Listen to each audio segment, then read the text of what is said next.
Hello student, today we start a new chapter number 5, contract administration. So first we discuss about introduction. So the term contract management and contract administration are generally used in a construction industries and both the word are used synonymously. So however contract management is commonly understood as a broader and more strategic concept that cover the procurement cycle including planning, formation, execution, administration and close out of a contract and goes beyond the day-to-day administrative activities procurement cycle. So the purpose of the contract management or administration is to ensure that all the parties to the contract full meet their respective obligation as efficiently and effectively as possible, delivering the business and operational output are required to contract and providing value for money. So it also protect the rights of the parties and ensure the required performance when circumstances changes. So contract management is similar to the project management, and each contract is a mini project. It has a unique goal, consume resources has been at the end date and require coordination and planning of a relevant activity as well as documentation in a contract field through the process. Contract management including monitoring and documentation performance and depending on the organization and goods or a service procured, daily or regular monitoring of a contract may be primarily and responsibly of a requester, and in all these situations the procurement officer is responsible for the following up and ensuring that action of the supplier and UN organization are line in the contractual responsibility that the contract is embedded to the reflect agreed chance in circumstances and that any claim or dispute is resolved uh, according to the terms of the contract. Now payment for a good or a service should be handled independently from the procurement function, while contract close out again is the responsibility of the procurement officer. The stages of the contract management are included to ensure that the parties work together to achieve the objective of the contract, and the contract management is the base of the idea of a contract is an agreement, a partnership will right and obligate that must be made by the both the side to the achieve the goal, and contract management is aimed not at a finding fault but rather at identifying the problem and finding solution together with all the contracting parties involved. Here process is given. So the following chart show the each stages of the contract management process. So first stage is enabling contract management. Second stage is a contract performance and monitoring and control. Third one is a change management. Fourth one is a dispute management and resolution. Fifth one is a financial management or a payment, and sixth one is a contract completion and close out. So one by one we discuss on it. First we discuss on an enabling contract management.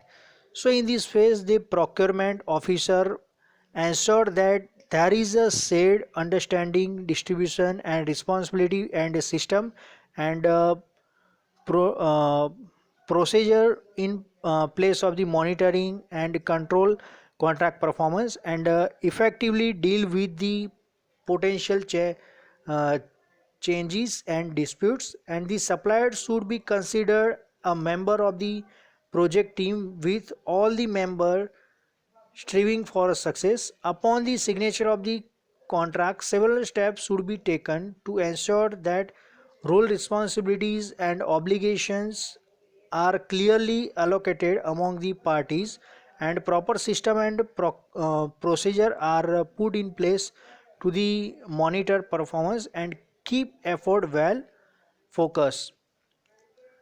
Now, contract file and documents. So the contract file should be concerned by the procurement officer, and the contract should analyze carefully analyze, taking note of the rights and obligation of each party, and issue requiring clarification or changes of the contract should be fully documented in this file. So although practice may vary among organizations, the following documents are normally a part of the contract file. So here document list is given. So first is the original of a contract and all the amendments, and all the related communication with the supplier, like electronic internal and external correspondence, copy of the winning offer, award documents, minutes of meeting, notes of a phone conversation, reports, picture, video films, proof of receipt of a goods, proof of payment, supplier assessment report, acceptance report from the client. So these are the list of the document which required. Second is the contract analysis. So as soon as possible, the responsibility staff members, programmer manager, uh, or procurement officer should analyze the terms and condition of the prospective contract and develop a contract work breakdown structure that reflect both the technical and administrative aspect of the contract performance. So the requisitioner of the procurement officer should reach agreement on the intermediate performance goal based on contract performance obligations, and intermediate goal will enable the organization to measure the progress, uh, detect significant performance variance, and take corrective action as and follow up. Third point is a pre-performance conference. So both the performance being on a large or a complex contract, the procurement officer and the requisitioner should meet with the suppliers team to discuss their understanding and joint administration of the contract. So here some of the good uh, practice is there. So first is a meeting should be formal. Second is an agenda should be distributed in advance, and minutes should be taken and agreed by the parties, and each party should appoint a person who will be the organization's official voice during the contract performance. So here following topic to be covered in a covered by the parties. So the review of the contract terms and condition and other key elements, and explain who will do what, and update the project or a program plan with the involvement of both the parties to the reflect the actual date of effectiveness as well as milestone of a contract or any changes which may have occurred since it was planned, and review the performance assessment plan with the supplier so that both the parties know basis upon which performance will be established. So these should be understood as a milestone for joint monitoring and not as a contractual obligation. So discuss how and when to measure the report actual performance. So the technique, timing and frequency of measurement and reporting should be reflected the nature and critically of the work. A reasonable balance must be struck between the measurement or reporting of the any kind of excessive reporting. So clarify any meaning ambiguities and discuss uh, procedure for managing change and resolve differences. So clarify the communication plan for a simple good or equipment purchase order. A telephone or email contact in often sufficient to launch activities supported by the regular expediting and monitoring. Now another topic is effective communication.